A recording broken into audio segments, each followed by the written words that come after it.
90 kids favourite బొరుగుల లడ్డూని ఈజీగా ఇంట్లోనే ఎలా చేయాలో ఈరోజు చూద్దాం. ముందుగా ఒక బేషన్లో 4 కప్స్ ఆఫ్ బొరుగులు తీసుకోవాలి. ఇక్కడ నేను తీసుకున్న బొరుగులు క్రిస్పీగా ఉన్నాయి కాబట్టి నేనేం ఫ్రై చేయట్లేదు. మీరు తీసుకున్న బొరుగులు క్రిస్పీగా లేకపోతే ఫ్రై చేసుకోవాలి. ఏ కప్తో అయితే బొరుగులు తీసుకున్నామో అదే కప్తో ఒక కప్పు వరకు బెల్లం తురుము, అలాగే హాఫ్ గ్లాస్ వరకు వాటర్ వేసుకొని బెల్లం పూర్తిగా కరిగి ఇలా చూపించిన విధంగా ముదురు పాకం వచ్చేలా పాకం పట్టుకోవాలి. ఇప్పుడు ఈ పాకంని పేలాల్లో వేసుకొని పేలాలకి పాకం బాగా పట్టేలా మిక్స్ చేసుకోవాలి. ఇలా బాగా మిక్స్ చేశాక వీటిని వేడి మీదనే చేతుల్ని కూల్ వాటర్లో పెట్టుకుంటూ ఉండల్లా చేసుకొని ఒక 1 అవర్ పాటు గాలికి ఆరబెట్టుకొని సర్వింగ్ ప్లేట్లోకి తీసుకొని సర్వ్ చేసుకుంటే యమ్మీ యమ్మీ పేలాల లడ్డు రెడీ.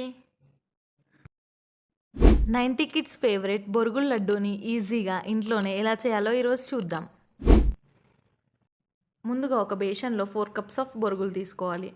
ఇక్కడ నేను తీసుకున్న బొరుగులు క్రిస్పీగా ఉన్నాయి కాబట్టి నేనేం ఫ్రై చేయట్లేదు. మీరు తీసుకున్న బొరుగులు క్రిస్పీగా లేకపోతే ఫ్రై చేసుకోవాలి. ఏ కప్తో అయితే బొరుగులు తీసుకున్నామో అదే కప్తో ఒక కప్పు వరకు బెల్లం తురుము, అలాగే హాఫ్ గ్లాస్ వరకు వాటర్ వేసుకొని బెల్లం పూర్తిగా కరిగి ఇలా చూపించిన విధంగా ముదురు పాకం వచ్చేలా పాకం పట్టుకోవాలి.